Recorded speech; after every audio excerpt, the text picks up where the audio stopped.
সবাইকে স্বাগত জানাচ্ছি। আমি ফিরোজ তোহা। শুরুতেই সংবাদ শিরোনাম জানিয়ে দেব এই মুহূর্তে হাতে পাওয়া সর্বশেষ গুরুত্বপূর্ণ আপডেট। আন্তর্জাতিক সংবাদ। ইরান ইসরায়েল ফিলিস্তিনি ত্রিমুখী যুদ্ধ চলছে। শুরুতেই থাকছে ভয়াবহ দুঃসংবাদ। ফিলিস্তিনি শরণার্থীদের জন্য জাতিসংঘের সংস্থা UNRWA বলছে, গাজার পরিবারগুলো ভয়াবহ পরিস্থিতির মুখোমুখি হচ্ছে এবং আশ্রয় নেওয়ার মতো কোথাও নিরাপদ নয়। ফিলিস্তিনি পরিবারগুলো কোথাও যাওয়ার নিরাপদ জায়গা নেই। এ অবস্থায় প্রত্যেকটি পরিবার মানবেতর জীবনযাপন করছেন। এবারে জানাবো, ভারতের গুজরাটে ভারী বৃষ্টিতে একটি 6 তলা বিশিষ্ট ভবন ধসে গেছে। এতে 15 জন আহত হয়েছেন এবং আরও বহু মানুষ আটকা পড়ে আছেন বলে আশঙ্কা করা হচ্ছে। জানাবো অত্যন্ত সুসংবাদ, মুসলিম বিশ্বের জন্য আরও একটি সাফল্য। ইরান শীঘ্রই নিজেদের তৈরি অত্যাধুনিক স্যাটেলাইট চালু করতে যাচ্ছে। ইসলামী প্রজাতন্ত্র ইরানের যোগাযোগ ও তথ্য প্রযুক্তি মন্ত্রী জানিয়েছেন, মাসখানেকের মধ্যে ইরানের তৈরি প্রথম জটিল স্যাটেলাইট চালু করতে যাচ্ছে। পৃথিবীর মাত্র 12টি দেশের স্যাটেলাইট ক্যারিয়ার ডিজাইন করা, নির্মাণ করা এবং উৎক্ষেপণ করার সক্ষমতা রয়েছে। ইসলামী প্রজাতন্ত্র ইরান সেই বিশ্বের ওই 12টি দেশের মধ্যে একটি। এবারে থাকছে, পুতিনকে বাঁচাতে নিজের সর্বনাশ ডেকে আনছেন সৌদি যুবরাজ। বয়সে তরুণ হলেও বিশ্বের বাঘা বাঘা নেতাদের ঘোল খাইয়ে দিয়েছেন সৌদি যুবরাজ মোহাম্মদ বিন সালমান। ক্ষমতায় তার বাবা থাকলেও আসলে সৌদি আরবের পুরো নিয়ন্ত্রণ এখন তারই হাতে। তাই অসুস্থ বাবার হয়ে সব সিদ্ধান্ত নেন যুবরাজ মোহাম্মদ বিন সালমান। তিনি দেশটি নিয়ে যে স্বপ্ন দেখছেন তারই অংশ হিসেবে বেশ কিছু সংস্কারমূলক পদক্ষেপ নিয়েছেন, আর এতেই লাভবান হচ্ছে রাশিয়া। এবং সর্বশেষ জানাবো, ভারতকে হিন্দু রাষ্ট্র বানানোর অপচেষ্টা থেকে আটকানো গেছে।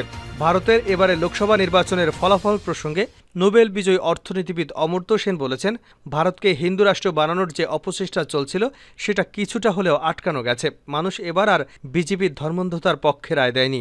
সেই সঙ্গে এই ভারতীয় ন্যায় সহিংসতা নিয়েও বিজেপির সমালোচনা করেন। অমর্ত্য সেন বলেন, সংবিধান পরিবর্তন করতে যে আলোচনার প্রয়োজন ছিল তা করা হয়নি।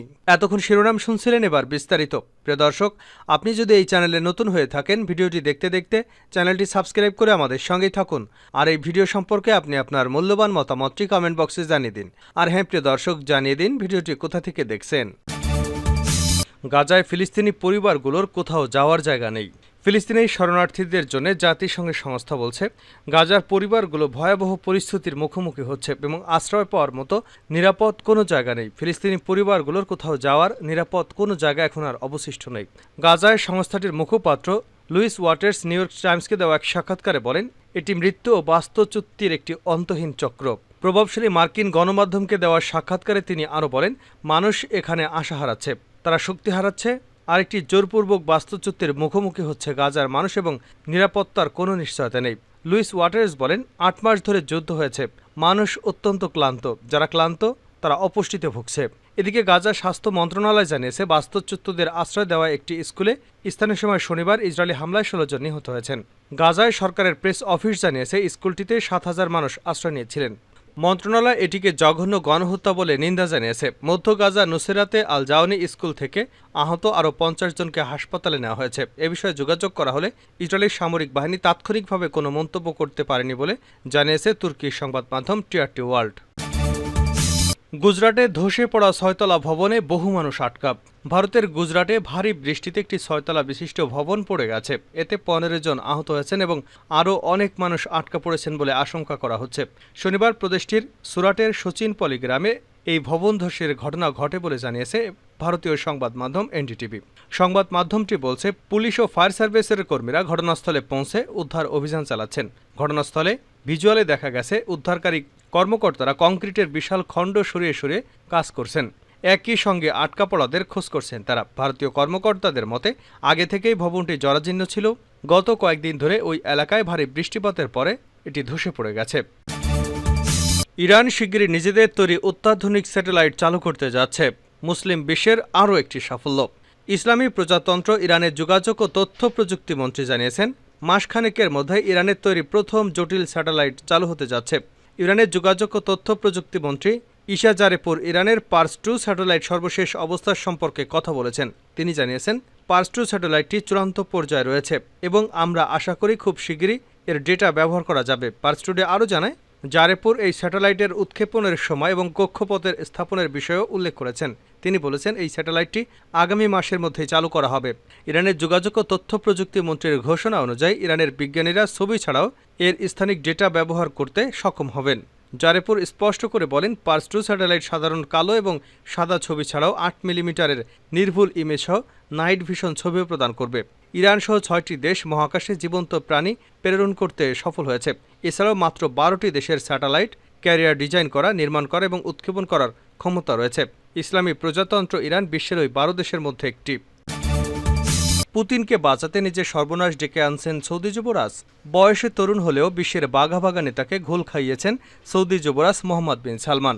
ক্ষমতায় তার বাবা থাকলেও সৌদি আরবের পুরো নিয়ন্ত্রণ এখন তারই হাতে।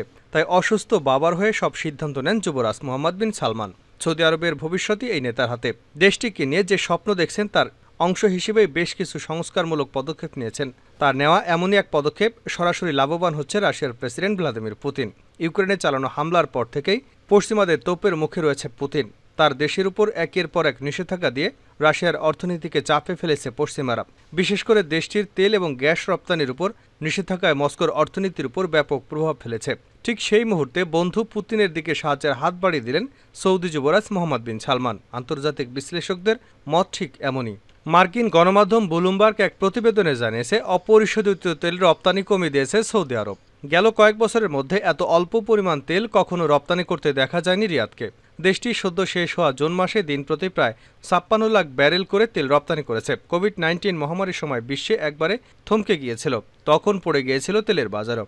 অথচ তখনও প্রতিদিন প্রায় 53 ব্যারেলের বেশি তেল রপ্তানি করেছে সৌদি আরব। পেট্রোলিয়াম রপ্তানিকারক দেশগুলোর জোট ওপেক কিনে তেল উৎপাদনের পরিমাণ বাড়ানোর নেতৃত্ব দিচ্ছে সৌদি আরব। দেশটি এই দলে রাশিয়াকে ভিড়িয়েছে। তেলের উৎপাদন কমিয়ে দাম সমন্বয় করতেই এমন প্রচেষ্টা চালিয়েছে রিয়াদ। তবে সৌদি আরব রেকর্ড পরিমাণ তেল উৎপাদন কমিয়ে দেওয়ার আখেরে লাভবান হচ্ছে রাশিয়া এবং সংযুক্ত আরব আমিরাত। বিশ্লেষকরা মনে করেন, মস্কো এবং আবুধাবিকে বাড়তি সুবিধা দিতেই এমনটা করছে সৌদি আরব। গেল মে মাসে ওপেক প্লাসের মিটিংয়ে সংযুক্ত আরব আমিরাতকে বিশেষ সুবিধা দেওয়া হয়। এর ফলে আগামী বছর থেকে প্রতিদিন অতিরিক্ত 3 লাখ ব্যারেল করে তেল উৎপাদন করতে পারবে দেশটি। আবার পশ্চিমা নিষেধাজ্ঞার কারণে ইউরোপীয় ইউনিয়নের বাজারে প্রবেশ হারিয়েছে রাশিয়া। তবে সৌদি আরবের প্রচলিত তেলের বাজার এখন কার্যত মস্কোর দখলে। এপ্রিলে রাশিয়ার রপ্তানি করা অপরিশোধিত তেলের 48%ই কিনেছে চীন। ভারত কিনেছে 25%। বিশ্বের সবচেয়ে বড় তেল উৎপাদনকারী দেশগুলোর একটি সৌদি আরব। দ্রুত তেলের উৎপাদন বাড়ানোর মতো সক্ষমতা রয়েছে দেশটির। 2022 সালের মার্চ মাসে রাশিয়ার সঙ্গে দাম যুদ্ধে জড়িয়ে উৎপাদন বাড়িয়েছিল সৌদি আরব। তখন তেলের বাজারে অস্থিরতা দেখা দিয়েছিল। তেলের দামের সঙ্গে ভূরাজনৈতিক ও অর্থনৈতিক বিষয় খুব ওতপ্রোতভাবে জড়িয়ে আছে। তবে নিজেদের ভিশন 2030 বাস্তবায়নে সৌদি আরবকে তেল নির্ভরতা থেকে বের করতে আনতে চাইছেন সৌদি যুবরাজ। ভারতকে হিন্দু রাষ্ট্র বানানোর প্রচেষ্টা আটকানো গেছে অমর্ত্য সেন। ভারতের এবারে লোকসভা নির্বাচনের ফলাফল প্রসঙ্গে নোবেল বিজয়ী অর্থনীতিবিদ অমর্ত্য সেন বলেছেন, ভারতকে হিন্দু রাষ্ট্র বানানোর প্রচেষ্টা কিছুটা আটকানো গেছে।